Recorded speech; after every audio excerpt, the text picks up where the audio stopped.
Bismillah, alhamdulillah, wassalatu wassalamu ala rasulillah wa ala alihi wa sahbihi wa man walah. Wa ashhadu an la ilaha illallah wahdahu la syarikalah wa ashhadu anna muhammadan abduhu wa rasuluh, amma ba'd. Perjanjian kita habis duhur adalah selesai, namun panitia meminta tambahan sedikit. Ya sudahlah, kalau begitu kita menyelesaikan soal jawab. Jadi pelajaran tadi alhamdulillah kita sudah masuk kepada bab yang pertama. Dan sekarang kita masuk kepada soal jawab. Maka soal yang pertama, jika laki-laki di surga nanti bisa menikahi bidadari, bagaimana dengan wanita, apakah mendapat hal yang sama? Untuk permasalahan kaum muslimin, maka mereka akan diberikan oleh Allah istri-istri yang dulu di dunia, di mana dia menikahi mulai dari 2, 3, 4 dan seterusnya. Maka di hari kiamat pun atau di hari akhirah di dalam surga, maka mereka akan mendapati istri-istri mereka jika mereka masuk kepada surga, dan mereka akan berkumpul bersama keluarga di dalam surga. Seperti Allah berfirman, udkhulul jannah antum wa azwajukum tukhbarun. Maka masuklah kepada surga kamu, wahai orang yang soleh, dengan istri-istri kamu tukhbarun, dalam keadaan kamu mempunyai keutamaan yang besar dengan masuk kepada surga tersebut. Adapun bagaimana dengan wanita, maka zahirnya wanita di dalam hadis-hadis disebutkan, jika dia mempunyai suami maka mengikuti suaminya. Lalu kalau bagaimana dia ditolak dari yang pertama, kemudian menikah lagi dengan suami yang kedua di dunia, karena dia jatahnya satu, maka disebutkan di dalam hadis an yukhayyar, agar dia memilih. Dan tentunya pilihannya di sini yang menjadi poin bukan kekayaan, bahwa mengikuti suaminya yang lebih kaya misalnya, bukan, tetapi al-iman kepada Allah. Maka misalnya dia menikah dengan suami yang pertama kemudian cerai, dan suami yang pertama orang awam tidak taat kepada Allah, kemudian yang kedua dilamar oleh ustadz dan menikahi ustadz misalnya yang menjaga agamanya, maka kelak dia akan dipilihkan menjadi ustadz dengan ustadz tersebut. Kesimpulannya, perempuan wallahu a'lam di surga dari hadis-hadis yang ada hanya menikahi satu laki-laki. Tetapi laki-laki akan menikahi istri-istrinya yang di dunia 4, ataupun bidadari-bidadari yang banyak yang disebutkan di dalam hadis-hadis. Maka kesimpulannya, antara laki-laki dan perempuan difitrahkan untuk laki-laki itu poligami di dunia, dan nasibnya di hari akhirat juga poligami. Jadi itulah nasib dari para laki-laki. Di dunia poligami, di surga poligami juga dengan istri-istrinya yang dia dapati dulu 4, dan ditambah dengan bidadari-bidadari. Jadi untuk perempuan dalam keadaan monogami, karena fitrahnya dulu di dunia seperti itu, maka di hari akhirah bagi yang janda nikah 2 kali 3 kali akan disuruh dipilih mana yang lebih baik. Maka itulah keadaan tentang permasalahan laki-laki dan perempuan di surga. Kemudian pertanyaan, tanya Ustaz, hadis tentang bacaan setelah subuh atau maghrib, la ilaha illallah wahdahu la syarikalah, lahul mulku wa lahul hamdu wa huwa ala kulli syai'in qadir. Maka hadis ini hadis yang sahih. Namun pertanyaannya di sini, bagaimana dengan tambahan yuhyi wa yumit? Maka telah terjadi ikhtilaf para ulama. Sebagian ulama memandang bahwa riwayat ini sahih, Seperti fatwa dari Syekh Ibnu Baz rahimahullah, la ba'sa bihi, menyebutkan tambahan yuhyi wa yumit. Namun ada juga para ulama yang mendhaifkan, dan ini lebih detail. Di sanadnya ada Syahr Ibnu Hausyab, dan riwayat Syahr Ibnu Hausyab adalah riwayat yang dhaif karena hafalannya rusak. Maka di ilmu hadis, rawi yang hafalannya rusak tidak diambil kecuali datang riwayat yang lain. Maka riwayat-riwayat hadis ini asalnya muttafaqun alaih dari Abi Dzar. Barang siapa yang salat di riwayat maghrib ataupun fajr, kemudian membaca la ilaha illallah wahdahu la syarikalah lahul mulku wa lahul hamdu wa huwa ala kulli syai'in qadir, ini asalnya sahih. Namun tambahan yuhyi wa yumit. La ilaha illallah wahdahu la syarikalah yuhyi wa yumit. Nah, di sini datang tambahan ini dari Syahr Ibnu Hausyab. Maka di dalam ilmu hadis, jika ada seorang rawi yang berkesendirian ada tambahan, semua muhadis tidak ada tambahan meriwayatkan.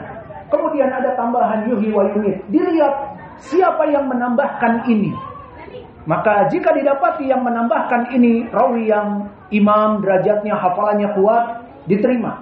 Namun jika hafalannya rusak, maka tidak diterima. Wallahu a'lam. Tambahan yuhyi wa yumit datang dari Syahr Ibnu Hausyab yang mana dia sayyi'ul hifdz, maka lebih baik tidak dipergunakan, wallahu a'lam. Dan ini perkara yang khilaf tanawwu. Sebagian ulama seperti Ibnu Baz membolehkan, maka tidak apa-apa. Kemudian soal yang berikutnya, ini soal yang keberapa? 8 mungkin, apa 9. Assalamualaikum Ustaz, izin mau bertanya, bagaimana kita menyikapi apabila kita difitnah, menjalin hubungan dengan orang lain dengan kata-kata yang menyakitkan hati? Maksudnya kita difitnah, lalu apa kita sikapi orang yang memfitnah kita? Itu maksudnya. Iya, yang bertanya, begitu maksudnya. Jika begitu, maka itulah yang lebih baik. Antum ketahui bahwa orang yang memfitnah kita, dan fitnah yang di sini apa yang diinginkan? Apakah hanya mendiskreditkan nama baik kita? Maka perlu diketahui, mendiskreditkan nama baik seorang muslim, apalagi di zaman now, berbeda dengan di zaman Nabi dulu.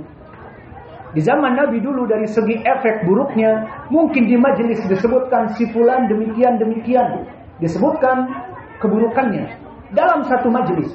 Namun di zaman now, di saat media sosial sangat meluas, satu orang mempunyai grup yang jumlahnya 500 atau kurang atau lebih, maka di saat dia membuat status Ustaz fulan demikian disebutkan keburukannya, atau si fulan demikian disebutkan keburukannya, dalam waktu just 1 minute maka akan tersebar berita 500 di dalam satu grup. Maka efeknya dengan adanya media sosial dalam kita melaksanakan ghibah atau melaksanakan fitnah, ucapan-ucapan yang buruk kepada saudara kita, maka di sini akan membuat kerusakan yang sangat besar. Maka oleh sebab itu, pertanyaan yang kami tangkap, bagaimana kita menyikapi apabila kita difitnah? Apakah menjalin hubungan dengan orang lain yang menyakitkan hati kita itu tadi? Dohirnya jika memang dia seorang muslim, maka bersabar atasnya. Karena apa? Karena tidaklah dia menggibahi dari saudaranya tersebut kecuali dia bagaikan pepatah, barang siapa menabur angin dia akan menuai badai. Orang ini masuk kepada dosa besar. Permasalahan ghibah ataupun fitnah telah datang di dalam Al-Quran haramnya. Allah berfirman di dalam surat Al-Hujurat, wala yaghtab ba'dukum ba'dha ayuhibbu an yakula lahma akhih maitan fakarihtumuh. Apa maknanya? Di dalam ayat ini disebutkan, janganlah kalian menggibahi saudara kalian. Tidaklah kalian menginginkan makan bangkai saudara kalian, maka bencilah, karena gibah itu bagaikan memakan bangkai saudara kalian. Maka ini larangan di dalam Al-Quran. Wala yaghtab. Poin pendalilannya yaghtab fi'lun mudhari' yang majzum dengan la nahiyah. Di ilmu usul la nahiyah memberikan makna tahrim, haram melaksanakan ghibah. Tinggal masalah apa definisi ghibah. Di sini perlu ditekankan karena soalnya fitnah. Dan ghibah dan fitnah apakah ada beda? Naam. Maka apa definisi fitnah dan ghibah? Nabi telah menjelaskan, diriwayatkan oleh Imam Muslim dari Aisyah, atadruna mal ghibah? Tahukah kamu wahai sahabat apa itu makna ghibah? Kata para sahabat, Allah dan Rasulnya lah yang tahu, tidak tahu maknanya.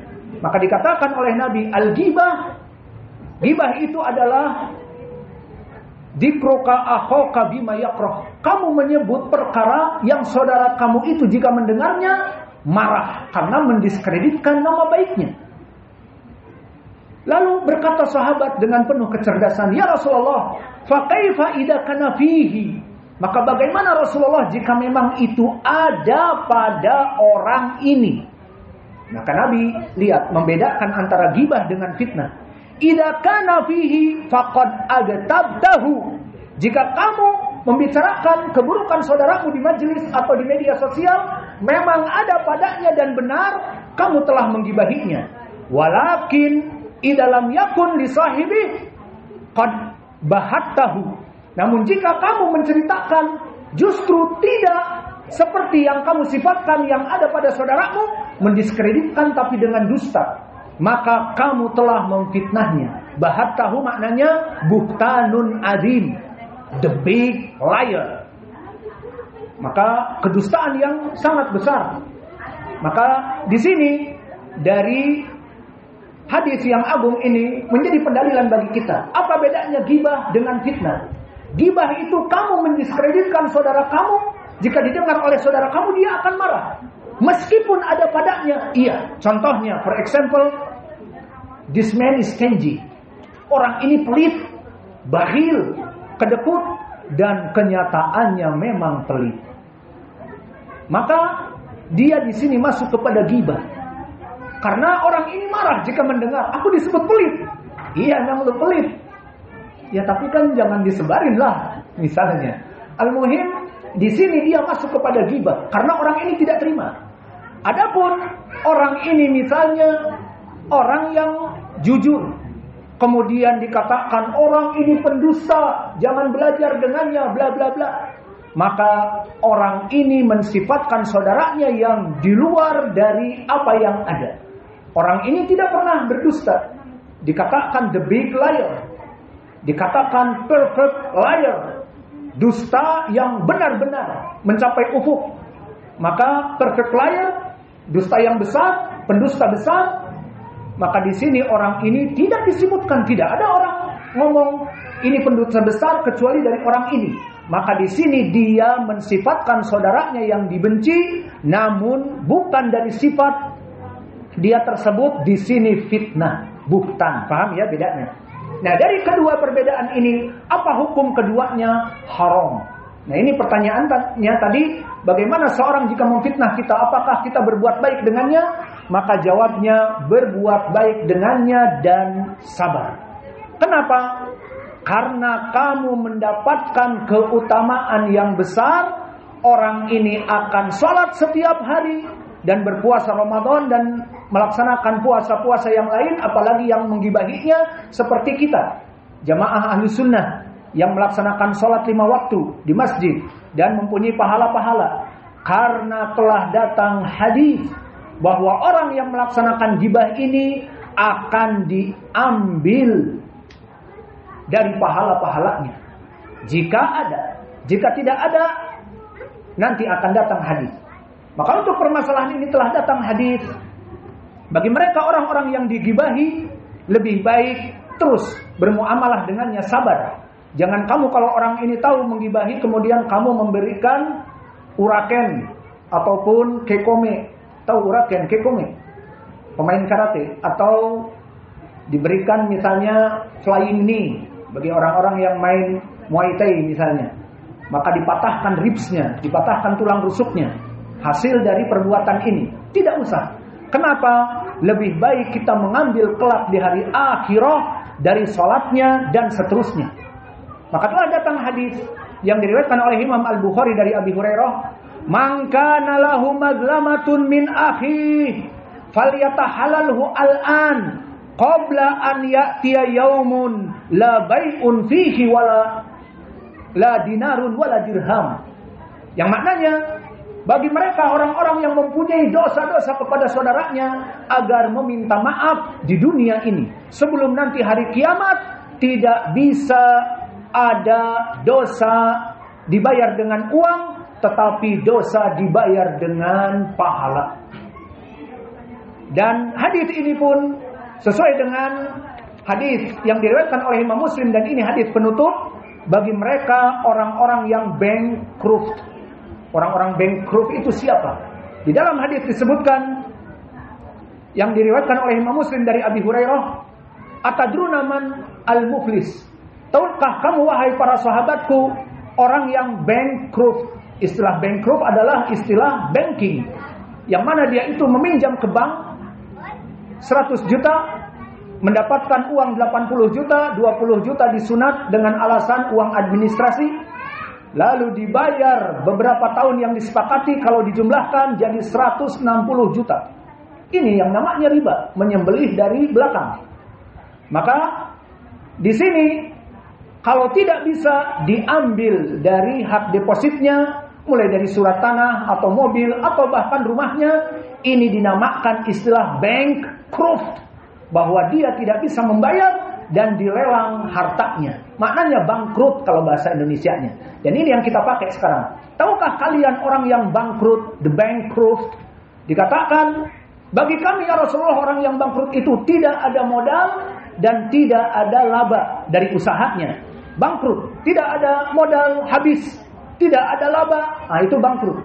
Tapi Nabi menginginkan di hari akhirat, maka Nabi menerangkan al-muflisu, orang yang bangkrut, yang diinginkan oleh Nabi di hari akhirat, ya'ti rajulun bis shalah wa bis siyam wa bil hajj wal umrah wasilatul arham. Maka orang-orang yang datang dengan pahala-pahala yang besar dari sholatnya yang berjamaah, sholat duhanya, sholat malamnya, dan puasanya, dan amal-amal solehnya dari haji dan umroh, dan silaturahim, dan apa saja, maka datang dengan segunung amalan-amalan. Walakin, akan tetapi, berbondong-bondong datang orang mengadu kepada Allah, and justice for all. Pada saat itu keadilan untuk semua.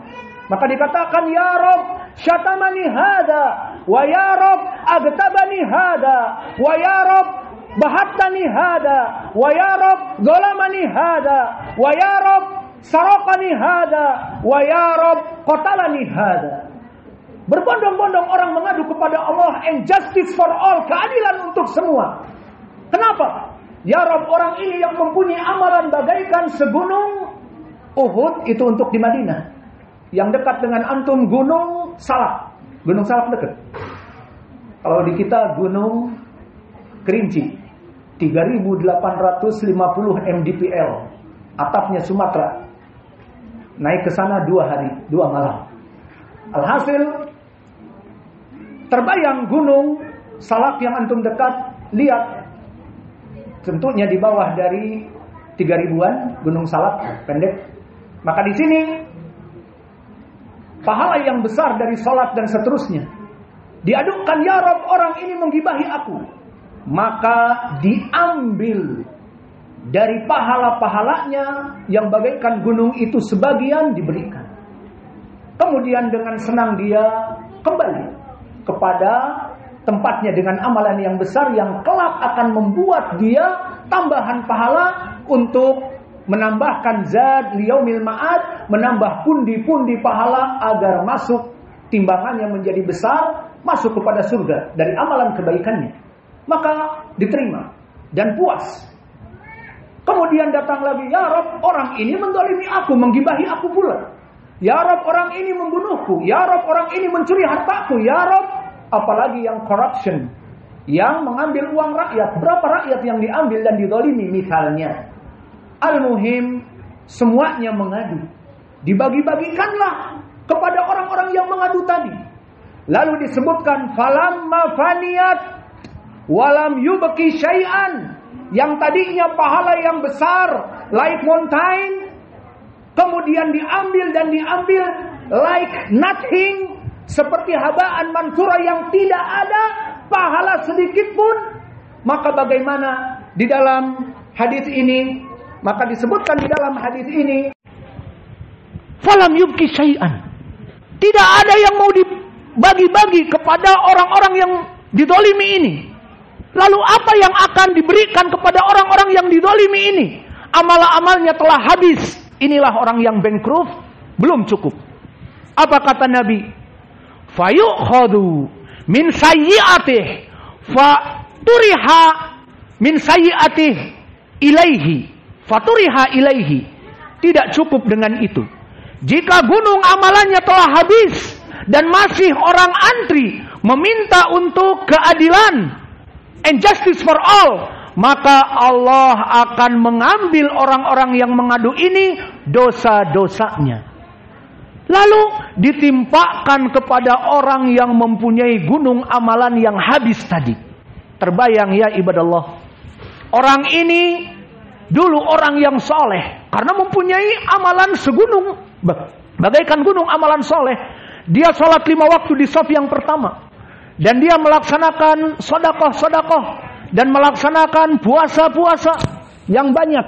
Kemudian setelah itu amalannya hilang, dan dia dohirnya orang yang hidup di shaf yang pertama, membaca Al-Quran dan seterusnya. Mengaduklah orang yang misalnya bankir, orang yang bekerja di bank haram. Sesuai dengan ucapan Allah, ahalallahul bai'a wa harramar riba, bahwa Allah menghalalkan jual beli dan mengharamkan riba. Dan juga pengharaman riba ini sama bagi orang yang meminjamkan rentenir ataupun bankir yang konvensional banknya, ataupun hanya sekedar mereka orang-orang yang kaya raya kemudian menjadi lintah darat, dan begitupun yang meminjam kepadanya sama. Mana dalilnya? Hadis yang disebutkan oleh Imam Muslim dari Jabir bin Abdullah, la'ana Rasulullah sallallahu alaihi wa ala alihi wasallam akilu riba wa maukilah. Nabi melaknat orang yang memakan riba rentenir atau bankir di bank konvensional, ataupun yang dimakani riba, yang nasabah meminjam uang, baik meminjam uang kepada bankir ataupun kepada rentenir. Dan di zaman now ya ibadallah, permasalahan peminjaman uang ke bank bahkan online, bahkan just with your ID, dengan KTP saja, just 5 minutes, tanggal kelahiran bla bla bla, dan tidak tanggung-tanggung menelpon. Dan ini kasus baru kemarin saya mendapati 1 pekan yang lalu. Tidak malu, perempuan disebutkan di telepon, kami dari pihak peminjaman uang bla bla bla online. Ada apa? Kami siap meminjamkan Bapak online di atas 80 juta bla bla bla. Ini langsung kita katakan tidak boleh riba dan seterusnya, kita tutup. Kesimpulannya dari kasus ini bahwa riba online itu sangat mudah di zaman now. Dan berapa orang yang sangat membutuhkan dengan hanya sekedar KTP dan hanya just 5 minutes, maka dia akan masuk kepada riba. Kalau dulu masih ngantri dan masih harus mempunyai dari properti, maka di hadis disebutkan la'ana Rasulullah, Nabi melaknat orang yang memakan riba dan dimakani riba, dan katibain, 2 teller, dan 2 orang saksi, semuanya masuk di dalam hadis ini. Maka kesimpulannya, orang ini misalnya bankir yang dosa setiap hari karena dia memakan riba, maka dosa-dosa ini belum taubat, dosa yang besar. Namun orang yang soleh tadi, yang mempunyai amalan-amalan yang besar, menggibahinya, selalu diburukkan namanya, disebutkan namanya misalnya, Maka orang ini mengadu kepada Allah, ya Allah, orang ini menggibahi aku. Bahkan di statusnya yang dibaca oleh 500 orang langsung dalam 1 menit, bahwa jangan duduk dengan si fulan bangkir, bla bla bla bla, dan seterusnya, rentenir, bla bla bla. Maka aku tidak terima ya Rob. Maka kebayang, amalan orang yang soleh tadi sudah habis. Dia akan menerima amalan makan riba yang haram tadi. Fahimtum?